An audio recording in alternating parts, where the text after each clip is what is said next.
puede ser algún día ¿Cómo? Entonces, puede ser primaria, como lo dijeron, es decir, tengo ya de forma adquirida o de forma congénita, tengo la predisposición, o puede ser secundaria a básicamente mal estilo de vida o algún tipo de cáncer o algún estado protromboso. Entonces vamos a hablar de las primarias. Entonces, la mayoría de las formas son genéticas, son hereditarias, y actualmente se han descubierto las mutaciones de múltiples genes que me pueden generar un estado protrombótico, pero hay 3 que siguen siendo las más importantes, y como ya lo dijeron, no es suficiente tener solamente la alteración genética. La alteración genética no me condena a que voy a presentar la enfermedad, sino que tengo que tener además factores ambientales agregados para que finalmente se presente la trombosis.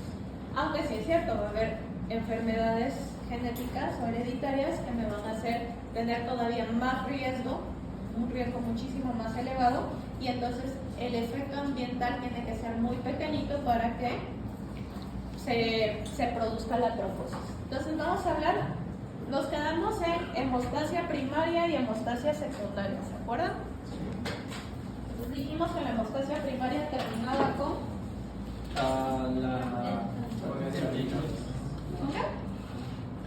la formación de fuentes no, la primaria. La primera con la fuente de fibrina. La secundaria con la red de fibrina. ¿Y la primaria?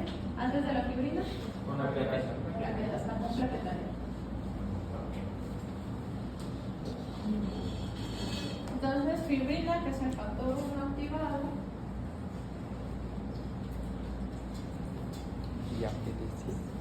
¿qué es lo que pasa? ¿Cómo se imaginan ustedes cuando se hace la fibrina? ¿La red? Cuando ya se hizo.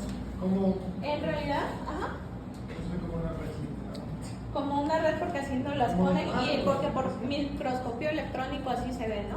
Entonces, pero realmente si nos vamos a la forma molecular, ¿qué es lo que pasa? Tengo fibrina,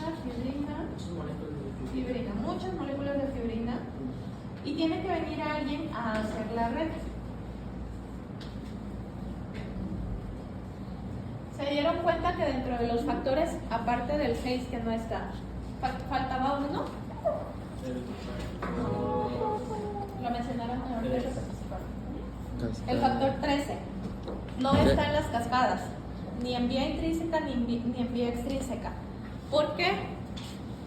Actúa al final, cuando ya el factor 13 no me sirve para formar fibrina, me sirve para estabilizar a la fibrina, para formar la red, los enlaces entre fibrinas. Y ahora sí se hace la red de verdad. Entonces, es bien poco probable que se encuentren a un paciente con deficiencia del 13, pero como todo puede pasar. ¿Cómo lo estudio? Le hago tiempo de sangrado. Con una prueba para factor 13. Normal. El 13 va a estar solo va a ser soluble en urea y en Ácido monocético, Sí. vinagre, pues. ¿A poco? ¿En Sí. vinagre? Sí. ¿Por qué? Tiempos de coagulación TP, TPA normales. Porque son de No hay 13 ni en ninguno de los dos. Pero ¿cómo se manifiesta? El paciente aparentemente va bien. Generalmente inicia desde el neonato. Primer reto hemostático aparte del parto. Nunca termina de Nunca terminas de cicatrizar. Cordón umbilical se le cae, parece que empieza bien, pero luego sangre y sangre y sangre y sangre y sangre, y todo lo de coagulación está normal. Le haces una cirugía, aparentemente está bien, a la postre sangre y sangre y sangre y sangre, es factor 13. Y la prueba casera básica es sacar sangre, dejar que coagule y ponerlo en vinagre para ver si se deshace. Y si se deshace, es 13. Vinagre es Sacas extra de sangre sin anticoagulante, dejas que se forme el coágulo y el coágulo se pone en vinagre. Entonces, sí se deshace estrés. Obviamente la prueba definitiva va a ser cuantificar el factor 3 en sangre, pero la prueba casera, como el tiempo de hemorragia, es esa. Entonces, el factor 3 es el que me forma las redecitas de fibrina. Para que finalice la coagulación, ya que el endotelio se reparó, porque esto inició porque el endotelio estaba dañado, hay dos procesos: anticoagulación y fibrinólisis. ¿Cuál es uno y cuál es el otro? ¿Cuál es la diferencia?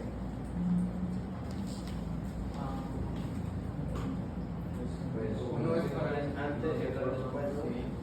¿Para qué me sirve la anticoagulación? Para Sí. los coágulos. Para el coágulo. Evito formar fibrina. ¿Cómo? Inactivo factores.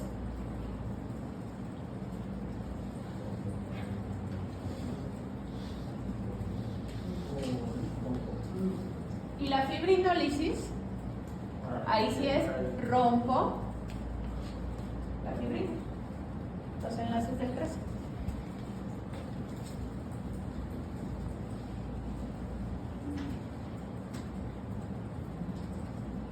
Disolver el coágulo.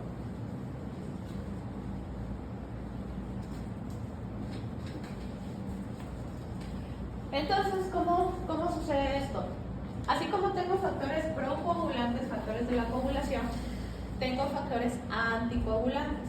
Se llaman anticoagulantes naturales. Tengo tres principales: la antitrombina, la proteína C y la proteína S. La trombina, que es el factor 2, es justo el factor que está antes de formar a la fibrina, el que va a activar a la fibrina. Y para los que hayan leído oficio de la hemostasia, en el libro se van a dar cuenta que parece que está en todos lados. Es proagregante plaquetario, me produce la fibrina. Si leyeron el modelo celular, primero se produce unas pequeñas dosis de trombina y luego un estallido de trombina, y parece que la trombina importa más que la fibrina.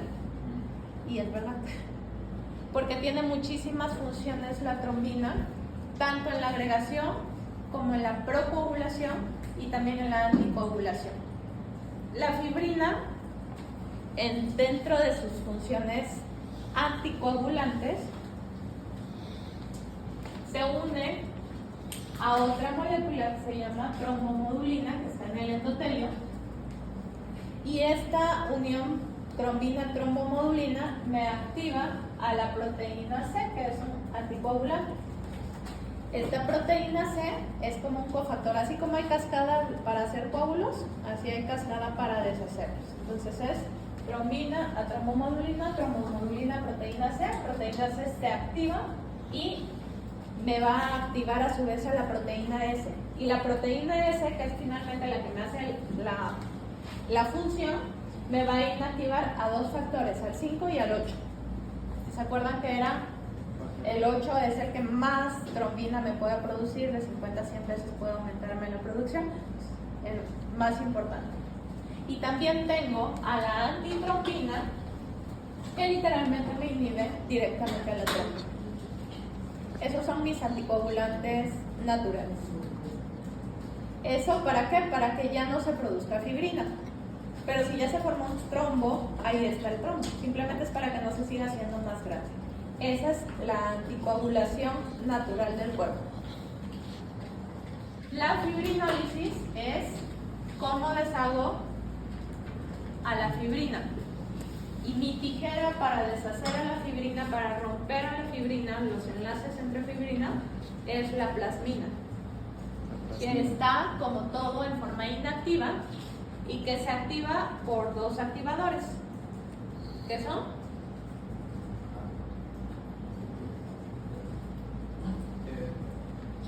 TPA, activador tisular del plasminógeno, para convertirlo en plasmina y para que rompa la fibrina, y el activador tipo uracinasa, que se encuentra, el activador tisular del plasminógeno, que va a ser quien va a activar al plasminógeno para convertirse en plasmina, para que elimine la fibrina, se va a encontrar básicamente en todo el cuerpo. Pero el tipo urosinasa se va a encontrar únicamente en vías urinarias. Ok. El activador de plasminógeno tipo urosinasa. Activador de plasminógeno. Es lo mismo, pero se encuentra en vías urinarias básicamente para que ningún coágulo me tape el flujo de orina. Porque de hecho es la única contraindicación para utilizar los antifibrinolíticos, que la hematuria, que debo de mantener siempre fluyendo la orina. Ya para esa cosa. No puedo, esa es la única contraindicación para uso de ácido tranexámico.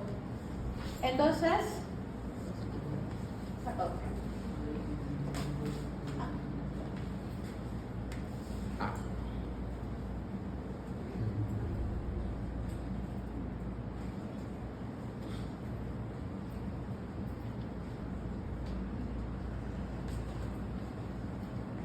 ¿Qué pasa? La plasmina llega y me rompe los enlaces que había entre fibrinas y hace monómeros de fibrina y dímeros de fibrina, y lo que medimos en el laboratorio es el dímero D. Eso es lo que medimos en el laboratorio. Entonces encontramos dímero D, que son dímeros de fibrina rota, elevado en las situaciones en las que hay fibrinólisis. Por eso lo usamos como un marcador indirecto de que hay trombosis. Pero entendiendo el sistema de cómo se produce el coágulo y cuándo se produce, pues entonces entendemos que no significa necesariamente que haya trombosis.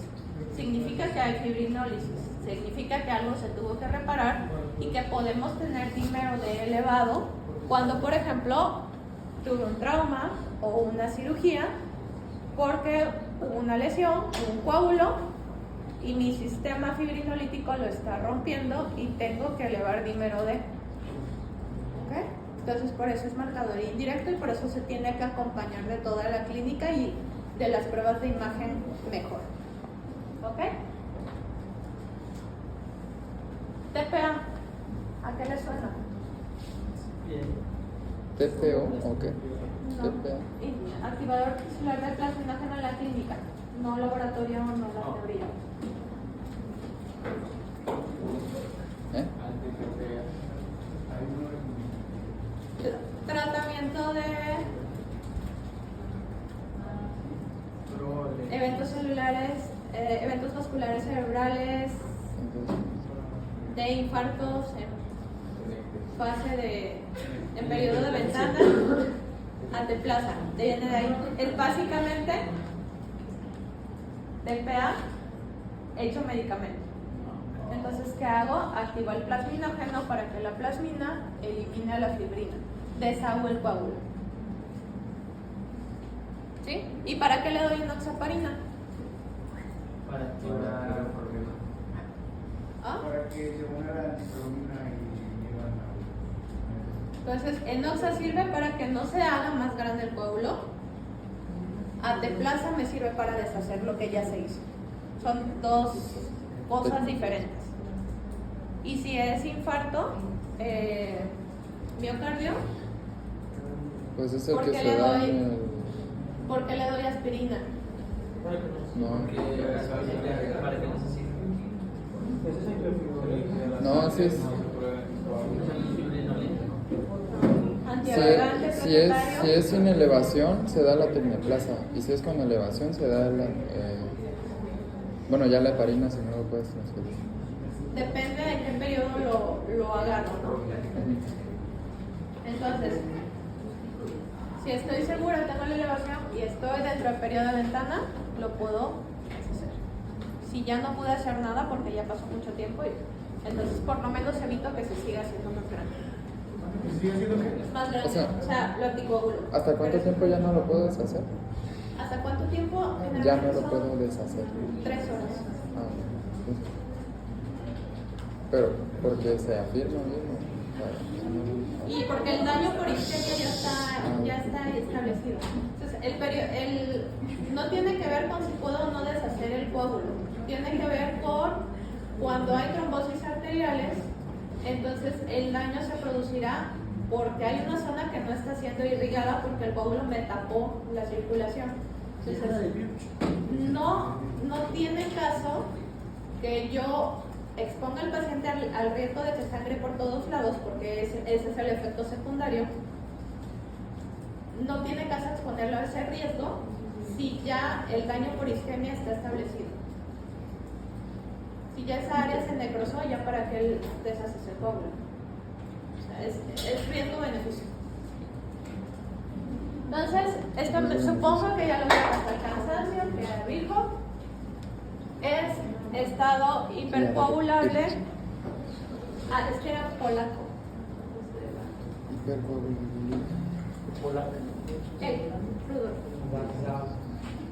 Estado hipercoagulable, lesión en la pared vascular y éstasis circulatoria.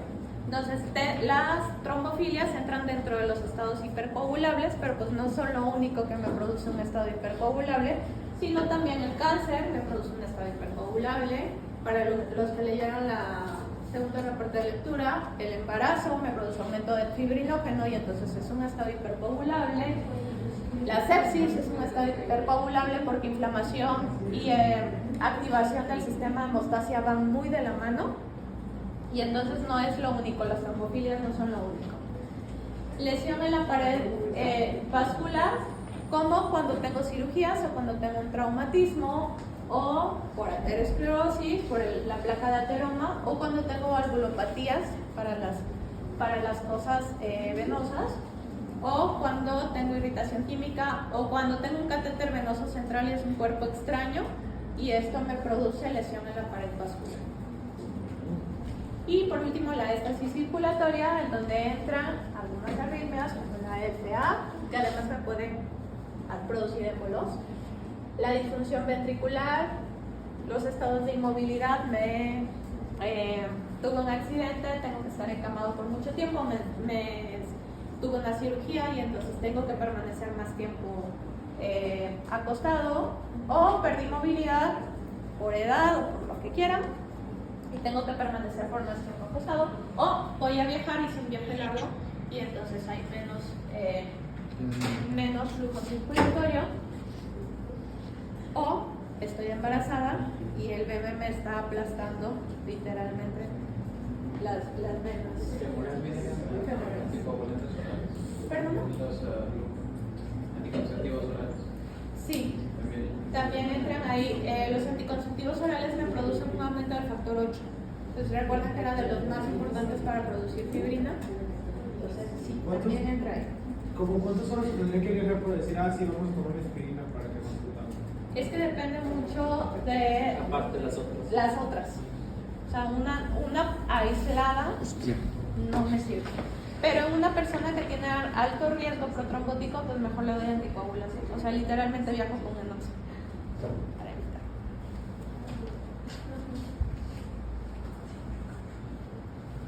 Muy bien. Entonces, como ya lo dijeron, la trombosis constituye una de las principales causas de muerte y mortalidad. ¿Por qué? Porque muchas enfermedades que son principal causa de muerte son el diagnóstico histopatológico final de la causa de muerte es trombo. En cáncer, la mayoría de las muertes son por trombosis, porque es un estado protrombótico, independientemente de las infecciones, por quimioterapia o la gran mayoría son por trombosis. Pues los eventos vasculares cerebrales, los zicas, todos son trombosis. Pueden ser arteriales, venosas, encontrarse en microcirculación y dependiendo de la localización va a ser la clínica del paciente y también las causas por las que se haya formado este trombo.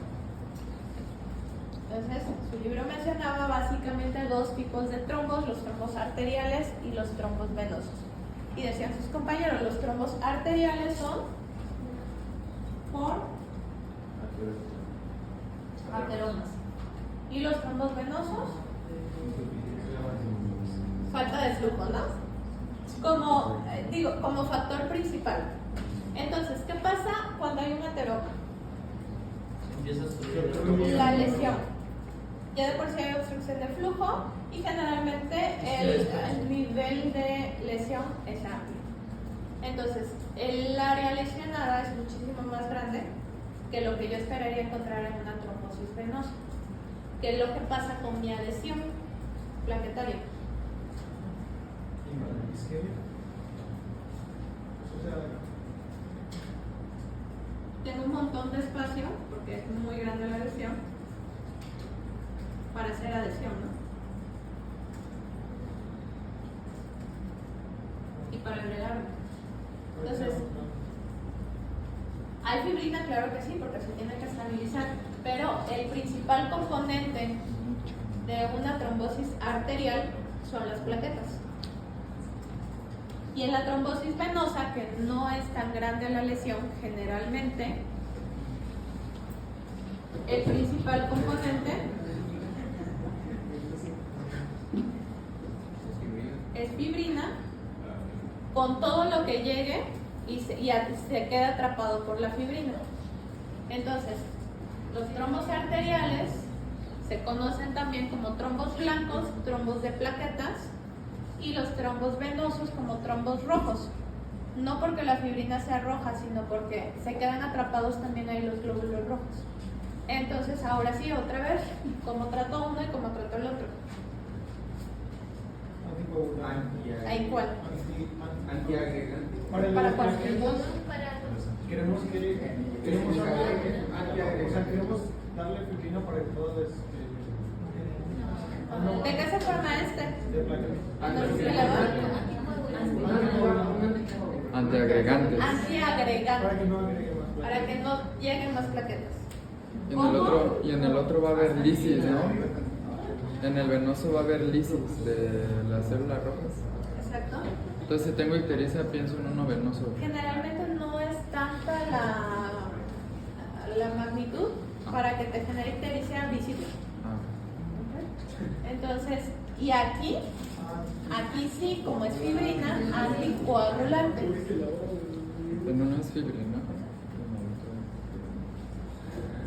Entonces, lo que quiero aquí, que no se forme más fibrina, y lo que quiero aquí es que no lleguen más plaquetas. Sí. Por eso, la terapia de elección, obviamente, en las dos hay ambas, pero por eso la terapia de elección es preferentemente una y la otra. Y en esta se da la de bajo peso molecular, ¿verdad? Hay distintas opciones que pueden ir desde orales hasta heparinas de bajo peso molecular. La de nosotros era anticoagulante porque es lo que tiene más riesgo de, ¿cómo se llama? Porque hay menos solubilidad, ¿no? Del coágulo. Hay más fibrina, se atrapa todo y existe el riesgo de embolizar. ¿Ok? Entonces, los trombos según su localización se van a dar por distintas cosas y según la causa del trombo voy a dar la terapia. Ok. Entonces, en primer nivel de atención, obviamente no le voy a decir, señora, usted tiene una deficiencia de proteína C de la coagulación. No llego a tanto. Pero sí debo de saber cuándo sospecho y cuándo refiero a un paciente que probablemente tenga una trombofilia. Y básicamente son pacientes con presentaciones inusuales. Son muy jóvenes para tener trombosis. Pueden o no tener factores de riesgo, y con esto me refiero, por ejemplo, a síndrome metabólico, pero vamos, a los 45 años no esperaría, a pesar de que fuera único factor para. Entonces, para que presentes el trombo. Entonces, menos de 45 años, tengo que investigar historia familiar. Alguien en la familia se ha infartado o ha tenido eventos cerebrales, vasculares, joven. Alguien en la familia ha tenido abortos de repetición sin querer.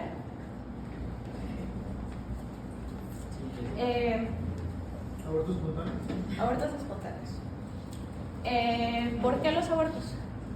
¿Cómo? O sea, ¿se refiere a la odontología o de Sí. ¿Por qué se producen una trombofilia los abortos? Si no se está juntando, o sea, si no se está juntando bien la sangre, pues se va a dejar que se vaya, ¿no? No puede haber No. Si estamos hablando de trombofilia, los trombos son a nivel de placenta. Entonces, hay isquemia. O sea, como un coágulo. Sí, son trombosis placentarias. Entonces, dejas al bebé sin. sin irrigación. Y por eso los abortos. Entonces también personas que tuvieron una trombosis venosa profunda y luego pasen 6 meses, 1 año y otra vez tengo que sospechar que no tengan algún estado de hipercoagulabilidad. La necrosis cutánea, cuando decido usar cumarina o warfarina y empiezan a tener necrosis. ¿Por qué? ¿Qué son la cumarina y la warfarina? Antagonistas de la vitamina K. Resulta que proteína S y C de la coagulación son vitamina K dependientes. Si yo tengo déficit de proteína S o C de la coagulación y le doy antagonistas de vitamina K al paciente, ¿qué va a pasar? Todavía bajo más los niveles de anticoagulante. Y entonces, paradójicamente, empiezo a producir coágulos. ¿Ok? Y generalmente son necrosis cutáneas, coágulos en microcirculación, y por eso se produce la manifestación. Que cuando es grave la enfermedad, se puede producir desde niños, como un tipo de necrosis fulminante. Se le llama también púrpura, pero es básicamente un tipo de trombosis de la piel por falta de proteína S y C de la coagulación. Y los abortos espontáneos de repetición sin aparentes defectos genéticos en el producto. Porque la primera causa de abortos espontáneos pues son malformaciones genéticas, ¿no?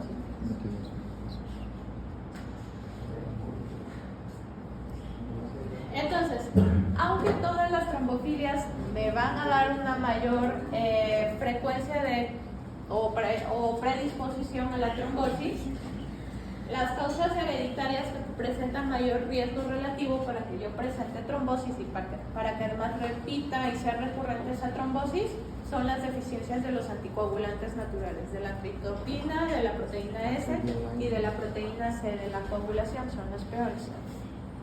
Y entonces, mi pregunta es, si viene una mujer a planificación familiar y sé que a los pacientes con trombofilia no le debo de dar hormonales, ¿vale la pena mandarle a hacer o hablarle y hacerle todo el estudio para trombofilia? O sea, nosotros deberíamos saber bien. ¿Quién dice sí? ¿Quién dice no? ¿Alguien dice no? Sí. No sé por qué. O sea, a todos los pacientes que le vas a iniciar un método de planificación familiar le mandarías a hacer. No, porque. ¿Por qué? Pues. Costo. Costo no es tan común. Exactamente, entonces la frecuencia es tan baja que a todas no valdría la pena, pero sí hay que preguntar si tiene historia, si ha tenido alguna trombosis, si ha tenido abortos espontáneos, que hayan sido varios, entonces es mejor evitarlo. A lo mejor no le voy a mandar a hacer las pruebas genéticas, pero es mejor evitar los hormonales y buscar métodos alternativos. Solo de curiosidad, ¿hay alguna prueba genética en la cual estén incluidas todas estas? Sí, de hecho es así, tamiz para trombofilia. No, pero además de trombofilia, que sean por otras causas hereditarias como habíamos dicho, la deficiencia del factor 13 o 5, todas están Sí, incluidas. todas se incluyen, por lo menos las más frecuentes y de mayor riesgo relativo, porque existen muchas. Así, bueno, aparte de deficiencia de anticoagulantes, ¿qué otra cosa me podría producir trombofilia?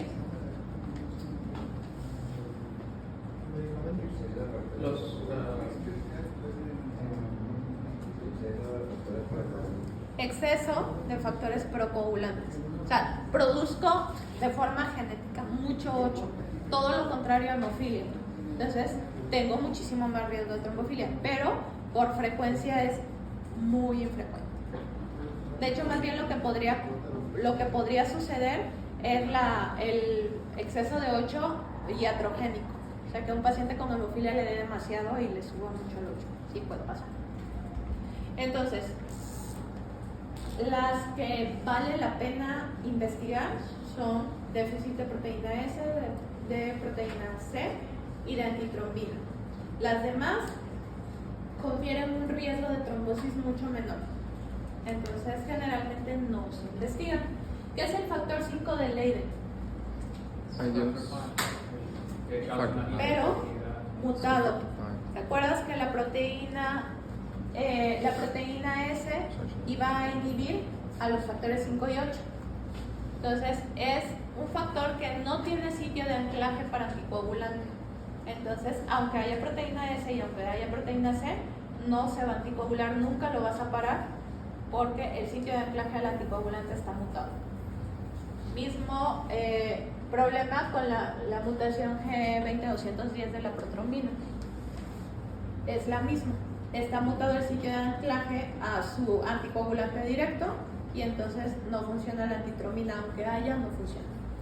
Se recomienda, pues, si tienen esos factores, al paciente estar tomando constantemente viajes y cosas. Cuando sé que sí, cuando sé que se va a someter a alguna cirugía, va a ser un viaje, incluso con los viajes cortos, porque otra vez es preferible que tenga un sangrado a que tenga una trombosis, se puede considerar el uso de anticoagulante solamente para profilaxis.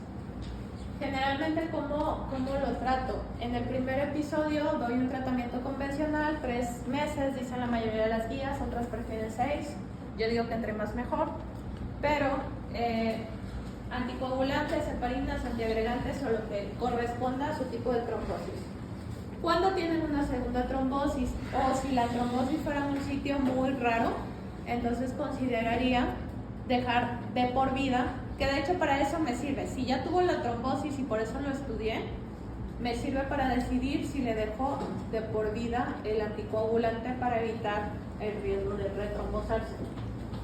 Cuando está en una situación de riesgo como embarazo o cirugía, tengo que siempre dar la profilaxis con anticoagulantes, independientemente de si haya tenido o no todavía un episodio. Porque muchos se enteran porque la familia tuvo y entonces al hacer el estudio a toda la familia, acuérdense, la mayoría son dominantes, autosómico dominantes pueden tenerlo. Y para saber que no le debo de dar hormonales a las mujeres. Por lo menos le ven a la gente.